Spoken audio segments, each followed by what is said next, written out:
परंतु नरेंद्र भाई ने हमारे देश को सुरक्षित करने का काम भी हमारे नेता नरेंद्र मोदी जी ने किया। 2014 में जब मोदी जी प्रधानमंत्री बने, उसके पहले सालों से आए दिन देश भर में आतंकी हमले होते थे। पाकिस्तान से आतंकवादी आते थे और हमारे जवानों को, हमारी जनता को मारकर चले जाते थे, बम धमाके करते थे, कई प्रकार के षड्यंत्र करते थे, मगर कोई जवाब नहीं दिया जाता था। नरेंद्र मोदी जी ने जब से शपथ ली तब से 3 बड़े हमले हुए। पहला हमला उरी में हुआ, दूसरा हमला पुलवामा में हुआ और तीसरा हमला अभी अभी पहलगांव में करने का दुस्साहस पाकिस्तान प्रेरित आतंकवादियों ने किया।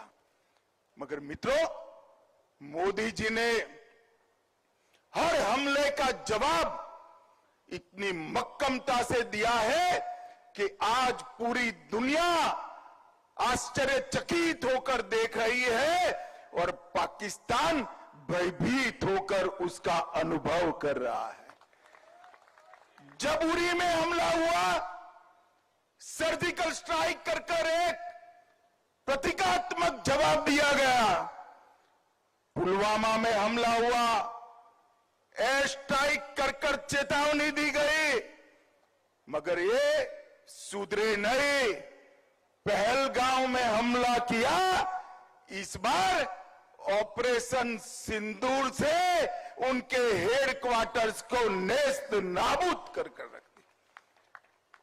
और दुनिया भर के सुरक्षा से जुड़े हुए पंडित ऑपरेशन सिंदूर का जब एनालिसिस करने लगते हैं तो आश्चर्यचकित हो जाते हैं।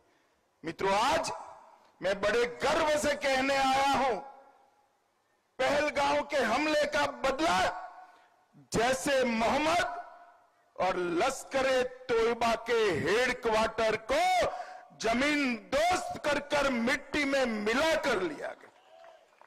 पाकिस्तानी आतंकवादियों ने हमारे नागरिकों पर, हमारे यात्रियों पर, निहत्थे लोगों का धर्म पूछकर, परिवारों के सामने, बच्चों के सामने कायराना हत्या की, नृशंस हत्या की। और भारत ने जवाब तो जरूर दिया, मगर जवाब भी भारत के संस्कार के हिसाब से दिया। हमने जैसे मोहम्मद और लश्कर-ए तोयबा के हेडक्वार्टर उड़ा दिए और 9 ऐसे ठिकाने जहां आतंकवादी तैयार किए जाते थे, ट्रेन किए जाते थे, हथियार छिपाए जाते थे, भारत में घुसाने का कैंप बना था, उसको ध्वस्त करने का काम भारत की वीर सेना ने किया। और पीओके में मुजफ्फराबाद, कोटली, भावलपुर, मुरीद के पाकिस्तान की सीमा में 100 किलोमीटर अंदर जाकर हमारी सेना ने आतंकवादियों को जवाब देने का काम किया है। 100 किलोमीटर अंदर कई सारे अंतर्राष्ट्रीय आतंकी घटनाओं के सरगना सियालकोट कैंप और कई सारे कैंपों में छिपे बैठे थे, वो सबको हमारे बम के धमाकों की गूंज ने स्पष्ट संदेश भेजा है कि भारत की जनता के साथ अगर किसी भी प्रकार का दुर्व्यवहार किया गया, आतंकी घटना की गई, तो उसका जवाब दुगने जोश के साथ दिया जाएगा। और मित्रों, जब हमने सिर्फ आतंकी हमलों पर ही, आतंकी अड्डों पर ही हमला किया था, फिर भी 8 तारीख को पाकिस्तान की सेना ने हमारी निर्दोष जनता पर कच्छ से लेकर कश्मीर तक पूरी पश्चिमी सीमा पर हमला करने का दुस्साहस किया, मगर मोदी जी के समय में हमारी एयर डिफेंस सिस्टम इतनी परफेक्ट बन चुकी थी कि एक भी मिसाइल्स भारत की भूमि पर नहीं गिर पाया, एक भी ड्रोन उनका भारत की भूमि पर नहीं गिर पाया। 100 से ज्यादा दुर्दांत आतंकवादियों को समाप्त करने के बाद जब एक भी हमला भारत को नुकसान पहुंचाने के में सफल नहीं हुआ, पाकिस्तान की सेना अभी सोचती ही थी और 9 तारीख को हमने 15 जगह पर, ये भी उनके एयरबेस पर, उनकी जनता को कोई नुकसान नहीं किया। एयरबेस पर नूर खान एयरबेस, सरगोदा का स्थान, सुकुर एयरबेस, कराची में मलिर कैंट, कई जगहों पर 15 स्थानों पर उनकी क्षमता को, वायु हमला करने की क्षमता को तहस नहस करने का काम भारत की सेना के वीर जवानों ने किया। और उसने बता दिया कि आप हमारी मिसाइल्सों को नहीं रोक सकते हो। मित्रों, और आज पूरा दुनिया के लोग जब इसका एनालिसिस कर रहे हैं, भारत की सेना के सामर्थ्य को आश्चर्यचकित और आनंदित होकर देख रहे हैं। और पहली बार आजादी के बाद भारत की सेना ने 100 किलोमीटर अंदर जाकर पाकिस्तानी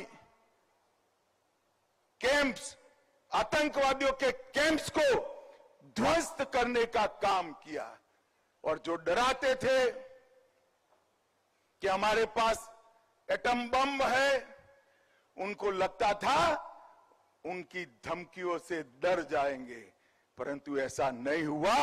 हमारे वायुसेना, थल सेना, जल सेना, तीनों सेनाओं ने ईंट का जवाब पत्थर से देने का काम किया।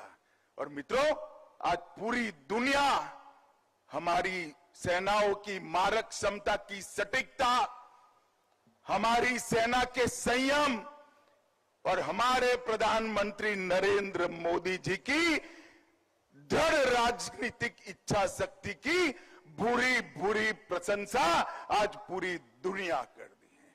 और आज मैं इस मंच से तीनों सेना के जवानों को, भारत की जनता और विशेषकर मेरे गांधीनगर लोकसभा क्षेत्र की जनता की ओर से मन पूर्वक सलाम करना चाहता हूं कि आपकी वीरता से हम सबका मस्तक गर्व से ऊंचा हुआ है।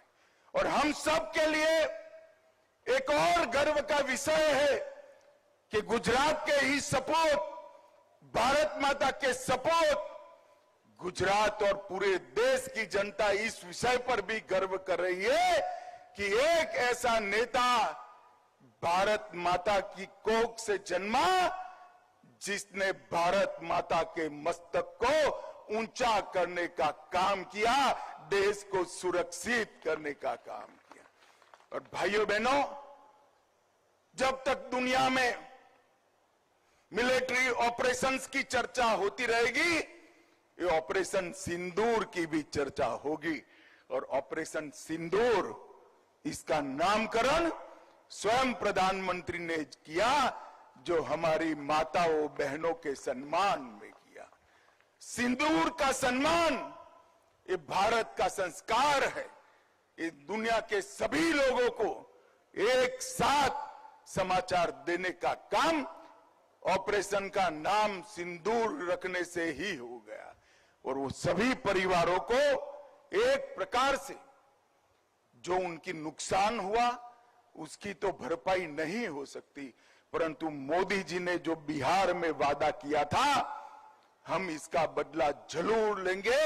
आतंकवादियों को मिट्टी में मिला देंगे, वो वादा उन्होंने जरूर पूरा कर दिया।